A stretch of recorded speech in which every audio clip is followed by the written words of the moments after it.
Fatai ke iki. O klere ya Sihova. Ma waipe. Fatai ke iki.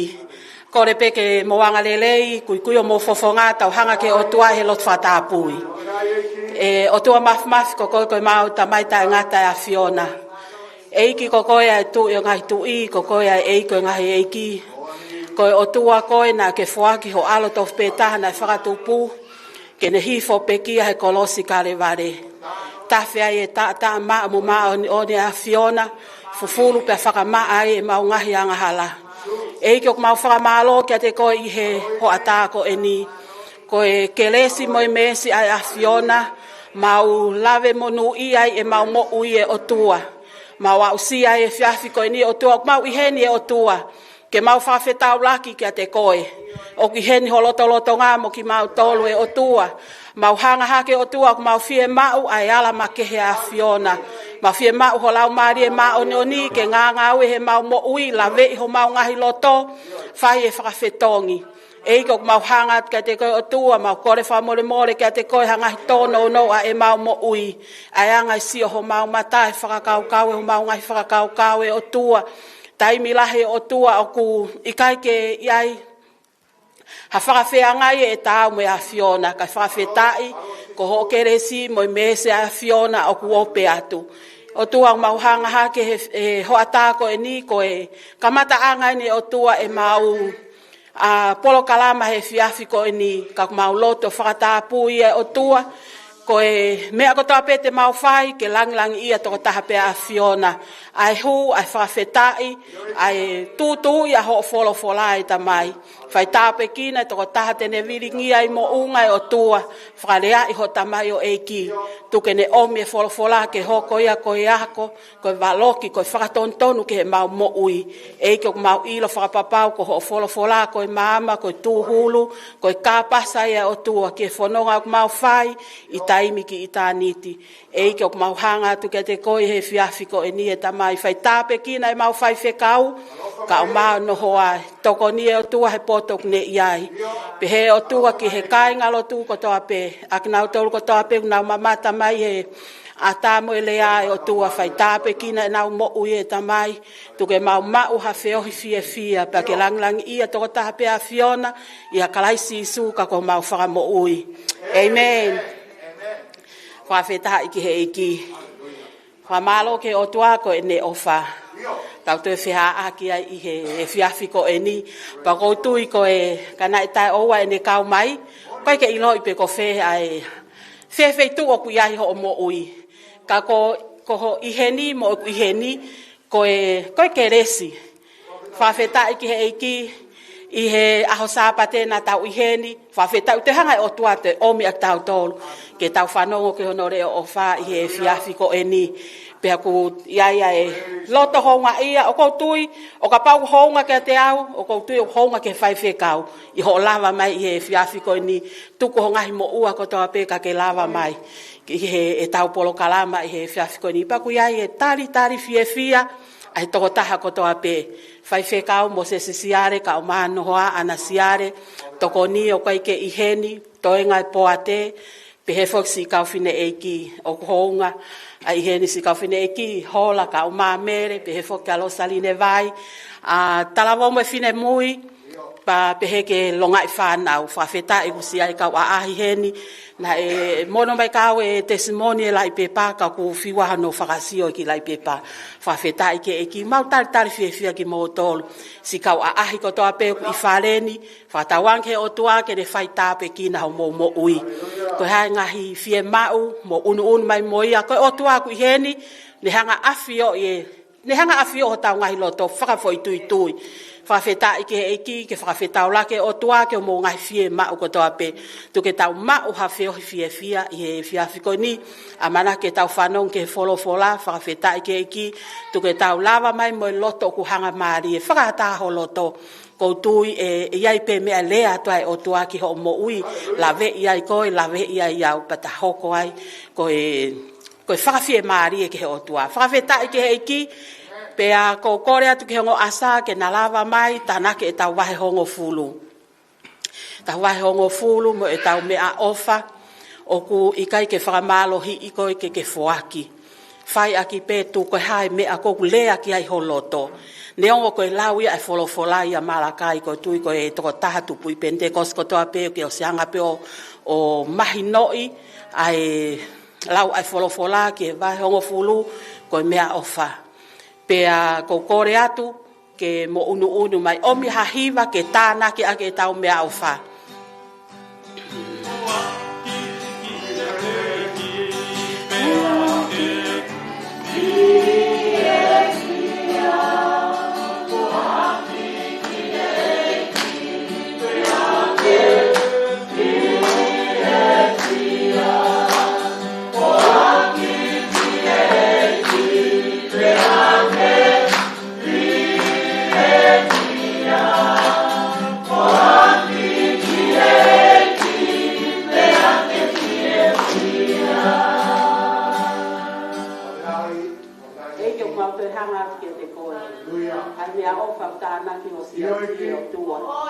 Eiki ko ene fua ho mauni mai o tua. Ka leongo ko mea ko toa pe mau ho mauni mai. Ko whakahai he a Fiona whakafo mai he tapa ke he pe o mau mo ui.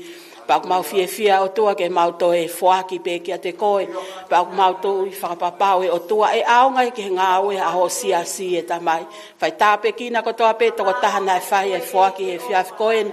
Pa tu ke lang ia toko taha pe a Fiona e kalaisi isuka ko mau whakamo ui. Amen. Whawhetai ke ki ko kore pe ke e whai ate ki whanongonongo ko e ni.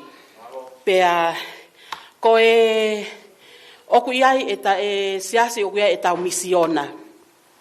Ki koe misiona e tok whakahoko i o katopa, wike whakaosi koe o katopa. Ko tui ko toko nake wike whakaosi o katopa, e whaia e tau misiona. Koe misiona koe ni kono tau mua, ka haki i mea lere. Koe kaha mea lere, o koutui e aonga pe mea lere koe ni ka te tau tolu. Pea kou nai toko taha pe na e whai e maulita ship na ne hanga omi a e whakakaukau koe ni. Pea kou pou lahi au ki ai. Neongo koe ai pe mea lere ia aku ka kou pou lahi au ki ai. Pea kou tu tafaaki au i he tafaaki koe ni. E lahi ngahi lau maari e tene omi. O ka pau e mau e ki mea lere koe ni ke omi ake ngahi lau maari e. Pea e siasi koe whakaloto lahi pe ka te tau tolu. Koe, pea iai pe whaunga e otua.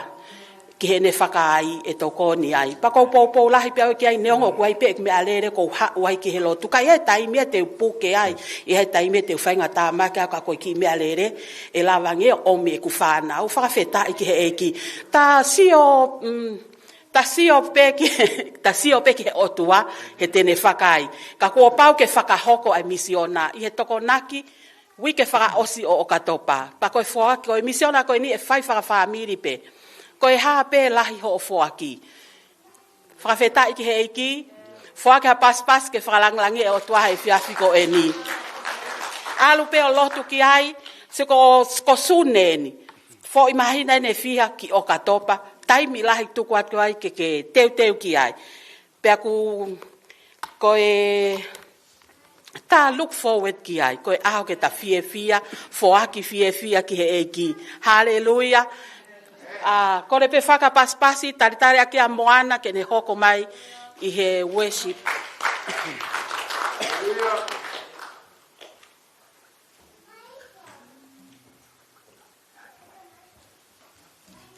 God is good. All the time. God is good. All the time. And all the time. God is good. The verse I brought for us today was from Philippians chapter 4 verse 4, which says, "Rejoice in the Lord always, and again I'll say rejoice." Amen. As we start praise and worship, don't be shy. Go around, shake hands, and greet one another. Amen.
Holy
Lord Jesus, but it's all to glorify your holy name, Lord. May you speak through us, through your speaker today, Lord Jesus. In your holy name I pray, amen. Amen.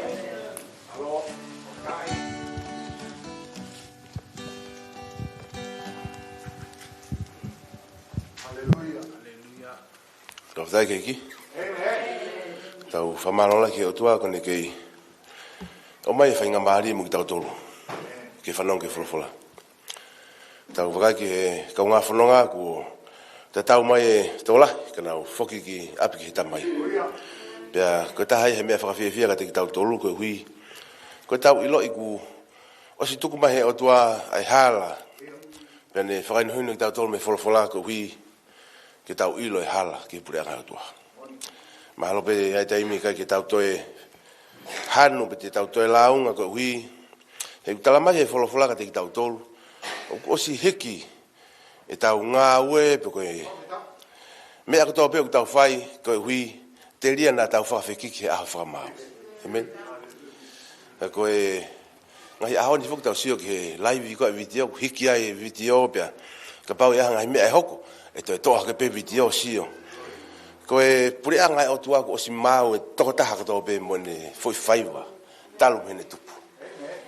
Tala mai he wholofola pe sisu. He o tua tuna e te kia ke whanau i tau tole ki mamani, o si awhio i pe ia ki tau tolu, me he manawa i tau ngai whae. Pea, ko taha ia mea ko tau fia ai ko hui, ko tau i ke o tua, o ku awhio mai ke te ki tau tolu, pea kune hanga whakamoi ki tau tolu, pea kai ngatai kune talamai o kune alo teu, ai api mo ki tau tolu. Pea ka pau hei kai te tau, mau ke foki ki he api, ki api ki he tamai, koko e peo ki ilo e tari, ki o halafononga. Pea ko whaamu ke tau, ki mua ke tau, whanau ke wholawholako, whamalo lai ke whaiwhikau, pehe ke poate, ko ke umai e whainga maari mo oku, ke vahe me wholawhola. Ke whaingo fua, ko e hui, ko e tuunga malanga, ko e tuunga malanga e whaiwhikau. Ko tau whamalo, ko tau ke inasi, e whainga maari e ko ia, pea ku tau lau ko e tāpuaki. Nā ku teu whoki ke he ui kōsi, pea tako e ko ui ngā pē, ko e weekend ia teu toki hū mai ai o Malanga e wholawhola. Kei ke, o ka ke tau ofuai he ko e anga e tua mamani. Talamai na whaahatua mamani he kamataanga, pea na e mau pea fuafuanoa, pea talamai na e mau pea whaafuafa mea katope. Tuku kia e ulaki o ngō mātua, pea na talangata a kinaua ke wholawhola e o tua. Pea talamai na e tuku naua ki tua, pea talange ke te kinaua mo alu, pea te mo tō ai kakawa, koe hui, koe whanonga anga. Pea ku tau inasia i ahoni. Tau sio ki ahoni ku iai ai whahaitau koe ua, koe whahaitau mawhana. Pea oku mahuinga mo ki tau tolu ke tau teu, koe hui, koe ke whahaitau mawhana, koe hui, ke hoko mai e whahaitau momoko, oku tau mau pe mo tau teu. Ko ta haia he ako naki e wholawhola ke te ki tau tolu i ahoni. Pea koutui, oku ne tā poki maua i pe e tau ngahi moui. Kore ke tau wakai ke he wholawhola. Tohi koe a isikeri wahi koe hana tolu fitu koutui ko oku maheni mo i toko tāku tō be tala noa e wholawhola koe ni ke tohi isikeri wahi tolu fitu.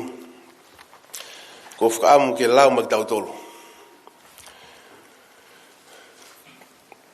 Ko whaamu ke lau ma ki tau tolu i he e whiawhini.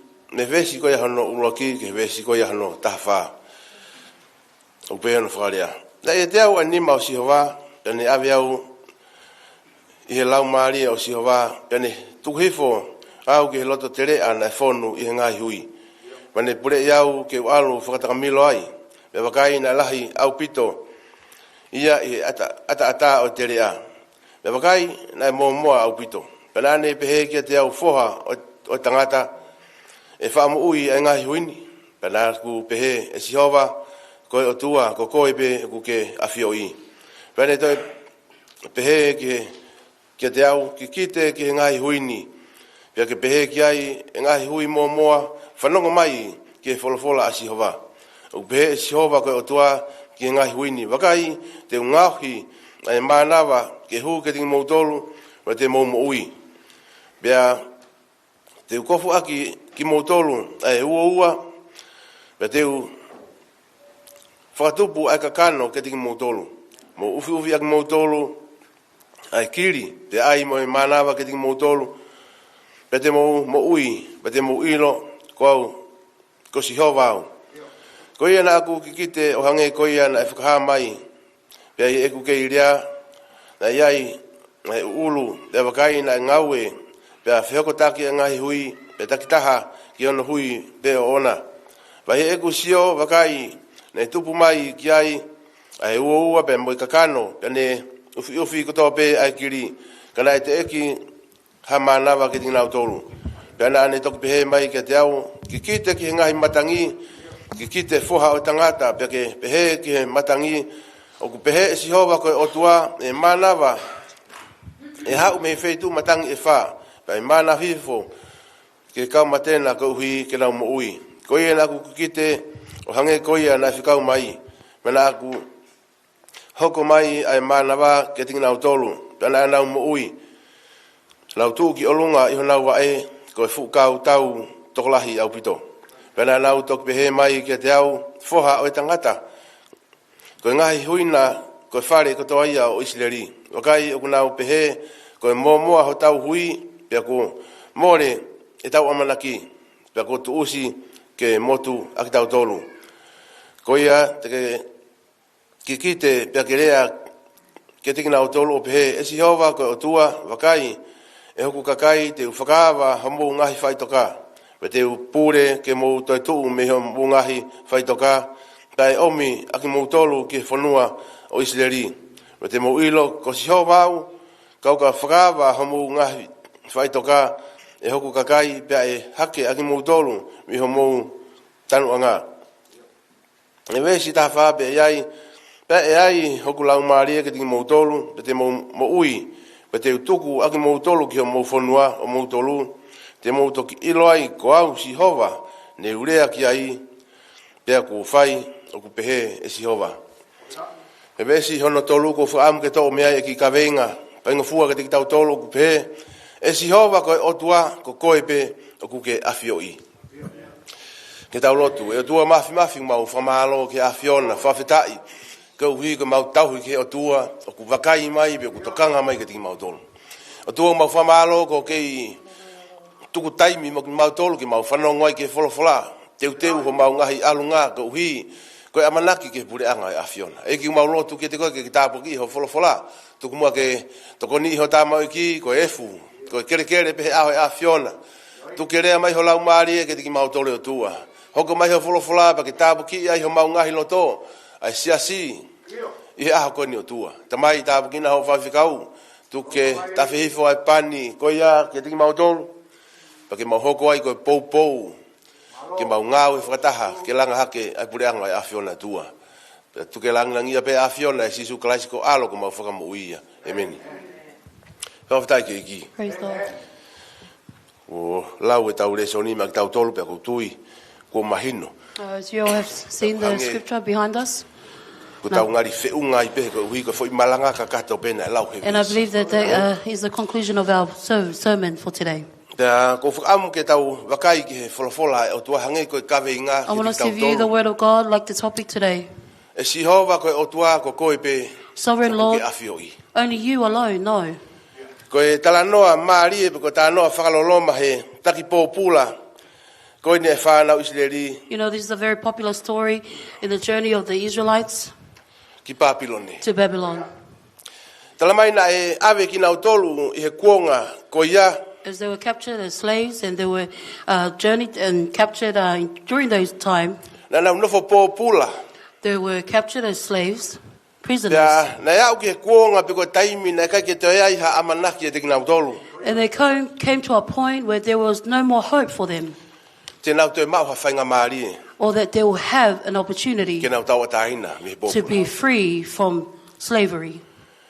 ka pau te tau wakai ki he talanoa ko ni e folofola ko hoko mai eni ai ki kite pe ko e whakaha e o tua kia isikeri You know, if you read the story where this is the prophecy of God to Ezekiel, taim lai whaka whaamalanga i whaapehe ko e fu kakai ko ni ko hui mo moana e ki kite i pena nau tuu you know, a lot of the sermons they Ko preach fukakai. about this, about the dry bones where they were prophesied and they rose up, they came to life. ka ku talanoa heni e folofola ko sio pe ko visone na e oang he o tua kia isikeri ko hui ko whanau Isleri na nau mate But the Bible talks here that God gave a vision to the children of Israelites. They were dead. na nau mo ui pe ka na ikai ke nau toi tawa tahina They were alive, but there was no freedom. na nau hange tofu pe ko hui mo moa They were like dry bones. he na nau nofo he pure anga na e pure i ki nau tolu i he tapa ko tau peo e mo ui Because they lived in a kingdom where their life was ruled over. ko mea ko tau pe na nau whai pe ko ngā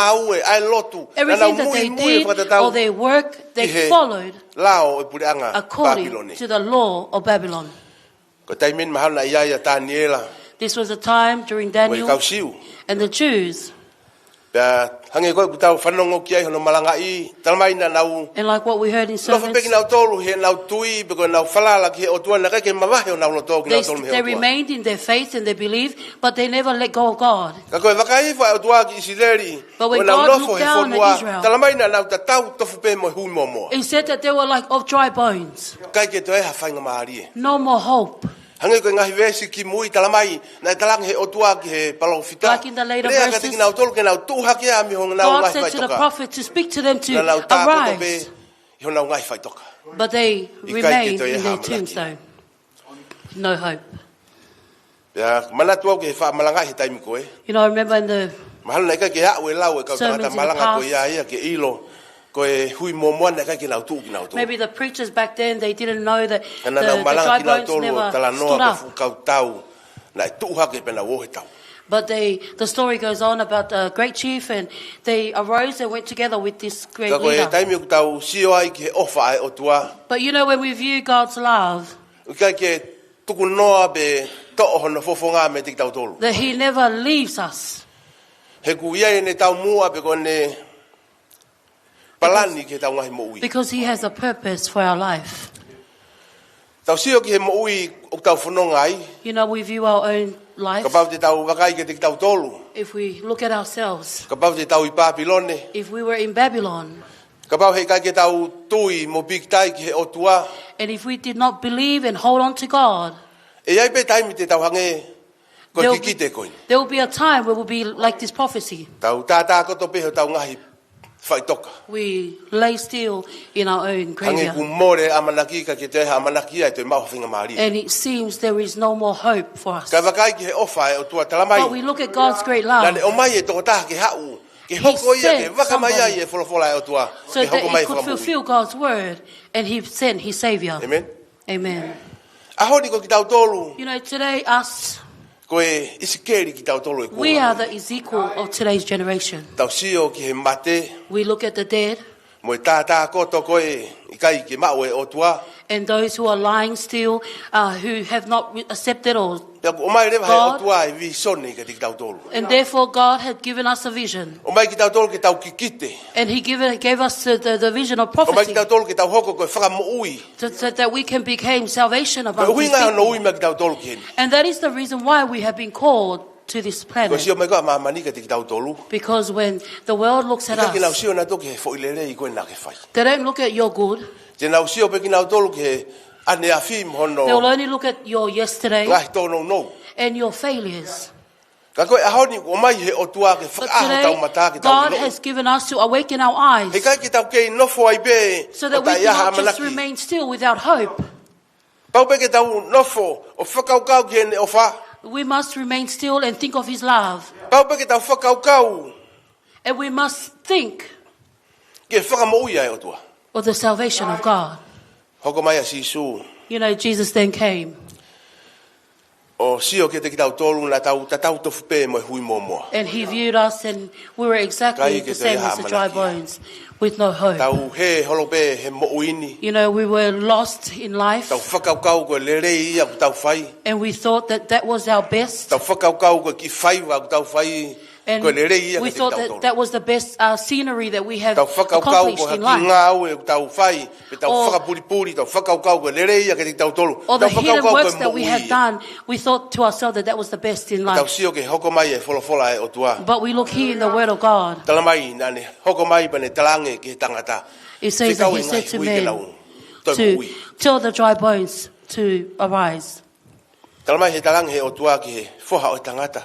Rea ke ngai hui ke lau God said to whatata the ke lau servant of toi mo ui. God to speak to the dry bones. Te To talange he live. o tua ke he tama iki. Ke So whakaukau te nau toi God mo said to ui. the prophet, will they live again? Talange he tangata o tua. Ko koe pio ki afio. So the man said, O si yeah, afio Lord, i he you o tua only e toi know. mo ui ka koe ui. Because Ko ne God whakaamu knew ke that they were gonna ke become sioange alive ke again. tui po koe whalala ai tama o ki. But he wanted to view his faith. Ko tui he ahoni ku hoko mai e wholofola ka te ki tau tolu. You know, I believe that today the word Ko has ne tau become to mua ke us whakamoui ki tau tolu. that its number one purpose is Kai to ngata save no us. whakamoui ki tau tolu. And not only to save Ki us, tau hoko ke kakai ke wakatua e wholofola. but also for people Ke to follow whakamui halau us. maari ke And that puranga. we may save souls to His kingdom. Malanga sisu tamai sisu mu You know, alo Jesus malanga. Ake preaching, whakatomala. He says to go and preach about He kuofe puranga. forgiveness and Kai surrender. ngai ahoni. You know, church Tai today, lahi tau nofo whakaukau. Tau nofo pe amanaki ki tau sio. Ke hoko mai ha toke tā pe ko ha. you know, there are many Fupalo times fita where ke malanga ka we tau wait toki and tui. we wait for like a doctor or someone in Billy to Ahoni koe come wholofola up. e o tua o si mālohi. But you know, the word of God Whakaiwi ai ke is tau rea aki already ki ahoni. powerful Ke mo ia and lau useful for us to save souls. Ka koe whakatokanga ke tuu. Hange koe talang e sisu ke tangata. But that Talange was the ke lau warning tuu hake ame. for no lau men ahi. to arise. Whaitoka. from their Ka inga o te ke tombstone. tari, ke uhi ke toki. Hau hatahi You know, loa ke church, malanga e wholofola. do not wait for someone famous to come and preach the word of God in case you wait when Christ returns and you'll be too late. Ka ke tau wakai ke ofa e o tua. You know, but with you, hear God's great love. Ke he tama ki rea peko ke hui. God said to his servant, speak to the bones and they will be saved. Talamai na talangi he tama iki ke hui na lea ke ngai hui. He said that Talamai na he lau spoke to the taktaha bones. foki ki hono sino totonu. Pea na e oange ke tiki nau tolu ai kakano mo e ua mo e kiri. And it gave the bones, dry bones became flesh. Pea hiri ko ia pa na hangareo he o tua o whikau ke rea ke ngahi matangi e turi ke wha o mamani. And after that, then, you know, they were able to speak to the Pena four. hoko mai e whakamo ui And then salvation then became ke kakai isileri. to the Israels. Ka inga, mahalo pe koe taimilahi. You know, church, there are probably many Tau times pōpula ki ha whaahinga whakaukau. where we become too occupied with our Te thoughts tau pōpula ko hui. Ko ngai mea aku tuku mau pe he tau whakaukau. because of the thoughts, the ideas or the things that are in our mind. Ia, sa me te au tolu fitu. You know, the Pau tau Psalm ilo ai 137, talanoa ko he. Whikau he kau sela pe ko kau tangata tauhi ko e kau pōpulana nau talange mohiva nge he ngai hiva. to those who are guarding the prisoners to see Talamai and na pray nau to their tangi Lord. he nau manatu ki Sione. Na And it talamai said na nau tau e nau ngai haape he uilo that they started to cry out and Manau tangi nau remember. manatu ki Sione. And they cry out because they Ka ko remember tui in he Zion. ahoni. Ka pau te tau sio ki he ofa ai o tua. But I believe that O mai if e we whainga view God's maari e love tau tau. today, it gives us an opportunity. Hange ko kakai Israeli talamai na ka kita e ha mana ki ka tingna utolu. Like the He nau people of nofo Israel, fonua. it says that they were no longer given hope. Ka whawheta ina e kau tangata toa. But we give thanks to God Na because toa there pe were hona great uloto. leaders and great Na people nau nofo among pe o them. tauhi ki he o tua neongo e nau nofo pōpula he fonua. That they remained, even though they were captured as prisoners of the kingdom of that town. Mahalo ku tau ilo They pe ka gave whanonga their he life to talanoa God. koe e kuonga ko ia na ka ke te ngofua ia ka taha ke te punou ki atu I pe te lotu ki And atu maybe you know the story where it was ordered to, no one's allowed to bow down to their God. na whikau pe ke nau punou kutoa pe ki he otua na whau he tu I koni o That they were only allowed to bow down to the God that the king of Babylon created. Ka pau te tau sio ki he ofa e otua So if you view God's great love, talamai na ka ke ne hanga ia o whakatukutuku I pe te ne hanga o tukuangi ki tau tolu ke tau nofo mate ai pe. that he did not only leave us to die, Tau whamaloa I ke iki we give thanks to God ko ne keresi because ko of ne his ofa grace whakiti ki tau tolu. and his great love for us. Vesi wham ke tau mai e ki poini uruaki ma ki tau tolu. O kua he vesi hono wha In verse, e first konga ki point, mui. in verse 4, in the last part of verse 4, O pehe whanongo ke wholofola a Sihova. Whanongo mai ke wholofola a Sihova. this O is what tui the I Psalm he of the Lord ahoni has ka ngā said. Kristiane tau whanongo ki he ongo pe koe talanoa pe koe ngahi ako naki kehe I whanonga anga tau whanongai. You know, church, I believe that we listen to many, orders for us in our journey of walk of life. Pe ka pau he kai ki tau whanongo ke wholofola ai o tua a Sihova. O tui te tau kei mate ai pe hangei koe whanau Israeli. And I believe if we do not listen to the word of God, we'll become like the dead, dry bones. Ka pau te tau whanongo I ahoni tau sio I ahoni kulahi ngahi mea ku hoko mai. O kulahi mo ngahi o tua kehe ea ku. O ku tuaki mai I ahoni. But we listen and we hear there are so many gods that have been advertised nowadays. Te koe kau tangata e o kuna uhanga o whakaloto lahi pe kuna hanga whakatokanga mege te ki tau tolu. O ku iai pe mo I kakaia I he whare o Sihova. O kuna uhanga whakawhie maari e kovi I asi. And also there were some who slander God in his own temple. I whare o Sihova ku iai pe kau whekau e ka ke nau loto ki nau tolu ke malanga ke ue sia e kakai ke nau whatoka. You know, in the house of God, there are pastors who do not want to have the members be affected by God. O e pe kakai e ku nau sai bina tolu he malanga pe ke hao pe te rina ita sia si. Or there are some who preaches only to save the people. Ka koutu I ahoni hoko mai e folofola koni e otua. Mahu inga e tau whanau But I ke folofola believe si. that the word of God, it is very important that we listen to his word. He koe tau ngā au e ko tau pe ku whai mamani e ia e aho. Because every work that we do here on earth, they will become one day. Ke he whaiwhikau Samsoni o hiki atu. For example, Whaiwhikau koni. like our former president, Pastor Whanongo wale ku hawane nai whanongo Samsoni, ke he tō whiwhine koni ko Tonga. and O hiki atu also moia. Sister Tonga, who has also passed Moilo mea away. whakawhiawhia ko hui. Koe tangata mo whiwhine ku nofo ke he otua. You know, the great joy is that a man and a woman who remain still in God, there is a Toko ta haya kingdom. mea ku whaamu ai e wholofola ke tiki tau And tolu that is ka one of inga. the purpose Ai of mahu the word inga of koe God. ke tau tokanga ke wholofola. The importance of us to listen Hange and koe care rea about his sisu ke word. ngahi vesi whakaosi o wahe e koe ni. Tarange e sisu Like in the last ke tangata. verses, Whikaua ke lau Jesus says to the tohake men, me o nau ngahi whaitoka. tell them to arise from their place of death. Mahalo pe tau sio ke whakatata koni e tala noa e wholofola. Maybe Taimi we koe ku o tau listen hao to tau the hoko story. ko kakano mo e hui mo e toto. When we O tau become mata mata flesh, lerei. bone and blood, we may appear good. Hange ko gulue mai ko ku hekesi. Like when I was walking up here, Ke like musio mai ku my mata tie, mata lerei pa ku hange pe ko and I look whaiwhikau o cool. Malanga. And it appears like it's a pastor. It seems like it's a Pea ka pastor. pau hei preaching. kai ke hoko mai e lau maari e o tua ke tangata. Ka But you kano know, ia ko if ia. the Holy Spirit does not come into Hei that kai person, ke iai ha amanakia ke then purea. there is no hope for their kingdom. Ko tui kurea mai e wholofola ka tiki tau. I believe the word of God has spoken to us. Kalmai ke tiki tau tolu mō. Tuuha kia me mō ngai whaitoka. It tells us to Tau o rise sio from pukoto your pe place of whaitoka. death. Ko whaitoka ku mata mata lerei hono ngahi mata lai a kau. As we all know, you know, the Ono teu teu. graveyards, Ka ko loto. the flowers, they may look nice, Ka ko hui mō pe loto. but it's just a dry bone inside the tomb. Ko tui i ahoni ko whaamu e wholofola ka tiki tau tolu. Kau ngā But I karistiani, believe that kau that is the ngā purpose of the word today. o ku mahu inga mo ki tau tolu ke tau tukuangi. It is very important that we let go Ai mo ui motu a. the old life, A ngahi whakaukau o ku tae whakaotua. the ungodly thoughts, A ngahi mea ku tau ilo. He kai ki tau wao ai ki pure anga. and everything that we know that we won't be able to achieve the kingdom of O God. tā pua ki lahi. It is a great blessing. E tā noa koe area si sue sione tā wha. Where Jesus speaks in John Ne chapter whakaloto lahi 14, e ne talangi ke kakai. O and na where he mamai mo encourages, to. do not be Ko rea meka te sad, ki tau tolu. O na You know, mamai he's o not tau saying roto to he us- koe whare o tamai ulahi ngai no wha. because the kingdom of God Lahi no wha has ki many te koe. houses. Toko tāko tō peku ai. Ai Many no wha rooms. whare tamai. There is many rooms in my father's house. Teu ma ki tau tolu. It tells us that Ke te he's whoki going mai. to prepare a place for Pata you mai and I. hene toi whoki mai. E And when he whakawhetau laki kia returns, koe. he Na will ke greet tukuange ho whaitoka ka ke mui mui. And have o you let whakatau go of ke your te wholofola. tomb and followed according to his word.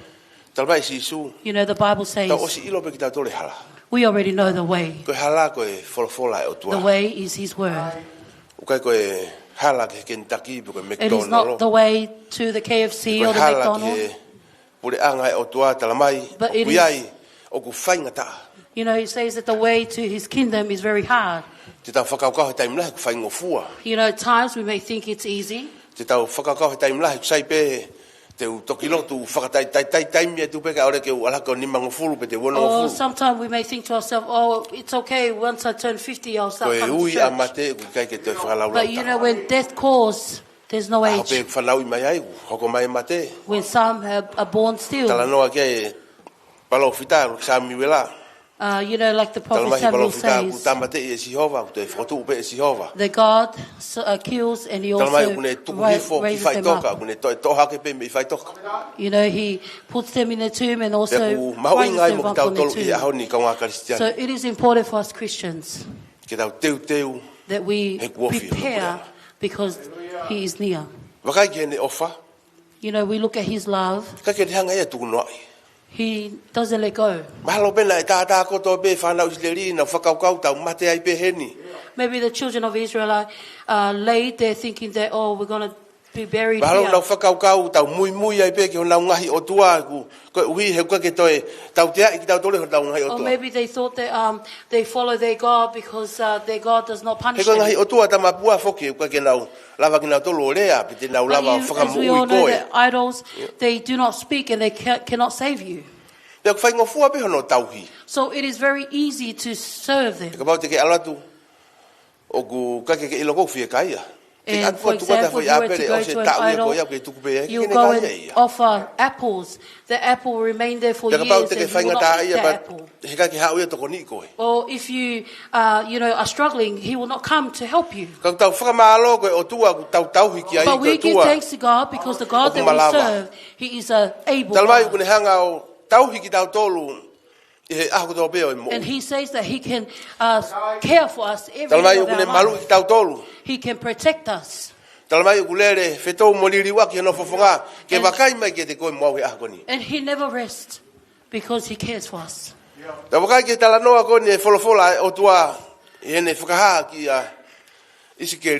And as He worded to Ezekiel, His only one purpose was to save us. Not only to save us as Israelites. Because He loved us, He gave His only begotten Son, Jesus Christ, so that we can become to the kingdom. So today is very important for us Christians that we listen to the Word of God. In the past weeks, I removed Facebook from my phone because I got sick and tired of too much swipe. Mobile phones are very important. Sometimes it can be bad for us. But for me, sharing this, the reason is one day I was going to work. And I read a few verses, then go to work. And when I got home from work, I grabbed my phone and started to look on Facebook. I'll say maybe around 5. So as I was lying there on my phone, and I got up and it was past 9 p.m. So then I took a shower and went back to sleep. I couldn't read my word. That was one of the tombstones that because if I held on to that, it will destroy my spiritual life. And I will die spiritually. So I started to think of those who have passed away. And then I thought to myself, imagine if I had died that evening. Maybe I won't make it to heaven, maybe to the other side. But church, it may be funny, but we look at how many people have come and gone. So it is a time for us to think. Like what this Bible says, that this is God's purpose. That it is important that we let go of the things that we are so used to in life. That destroys us. And we look with a new mindset to capture, to obtain heaven. When there are times where I think of church, and sometimes we may become burdened coming to church. And sometimes when we get to church, it's very hard to teach us. And then the word is being preached and prayed and fasting. But it feels like there's no results. But we listen here to what the Word of God says. It is important that we listen to His Word. And it is important that we remain still and look at the valuable things. There are many times where we value the things that are not valuable. And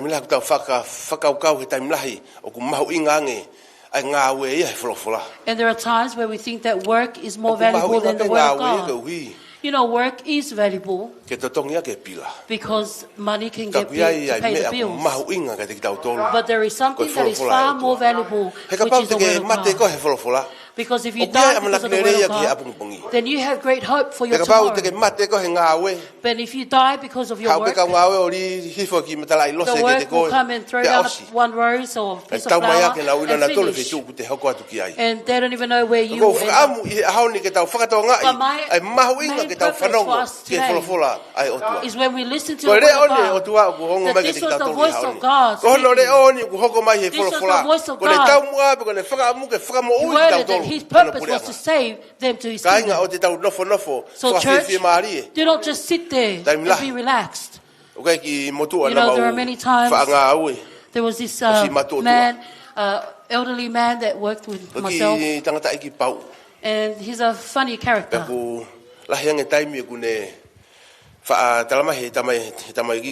this elderly man said, he said, you know, your prayers, they'll become useful. And then I said, my prayers will be useful.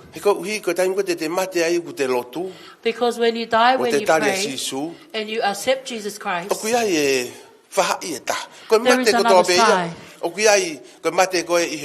You know, when we die here on earth, while we are living comfortably, it's not only when we die, like the saying goes, that it's better for me to die and go to the tomb, it's because I'm more comfortable and relaxed. But it's just a dry bone that will be in your tomb. So Christian, today I believe, allow the word of God to teach us. Allow the word of God to speak strongly to us. Not only to save us through God, but we become men and women to save souls to His kingdom. We are brought on earth to save souls. You know, church, we are those people to save souls. The word teaches us in everything. Starting from our own life, starting from the food that we eat to be healthy. And when we read the word of God, it saves our spirits. And not only that, but it lightens our thoughts. And it sets us free through the word of God. So it is very important that we listen to the word of God. You know, we see God's great love that He said to His servant to prophesy because of the children of Israelites that were captured as prisoners. They said that there was no more hope. No more hope was lost. And He said that there was no more hope for them. But I believe today that this is the word of God, that it has become a salvation for us. Not only a salvation to us through God, but it makes us become men and women to save souls to His kingdom in these last days. I ask you all to please raise your feet. And as the singers sing the song, I want to invite you, if anyone here wants to accept Jesus as their Lord and Savior, this is your opportunity. It is not I that will save you, but that salvation comes from the Word of God. You know, the word says there are many times that we don't know when the Son of God will return. So it is important for us today that we prepare. Give your life to Christ, for there will be great hope in His kingdom. As we sing this song, I invite you, those of you who need prayer, the pastor will pray for you. And the pastor will remain on the floor and pray for those who may need prayer. Maybe you think to yourself, why did you come to the house of the Lord today? That is the love of God.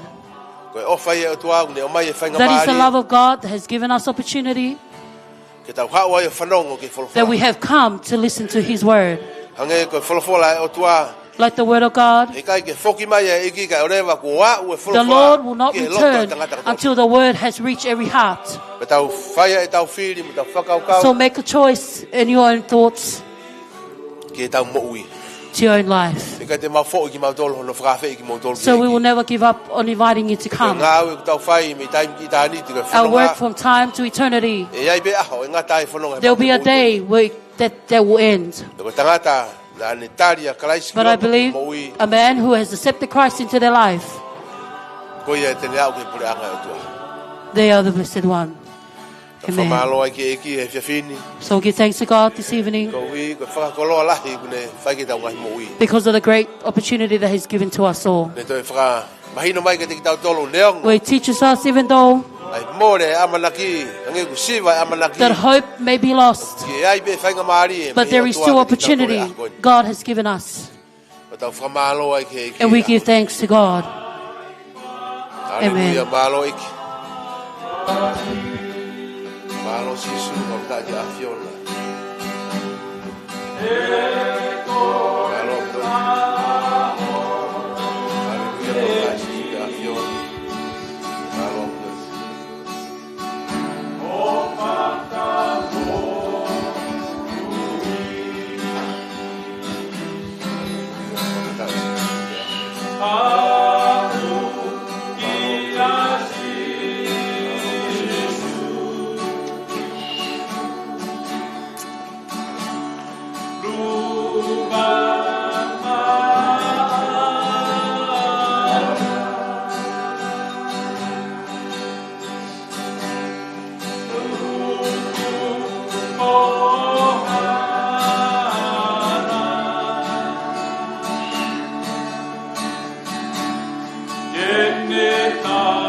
Hallelujah.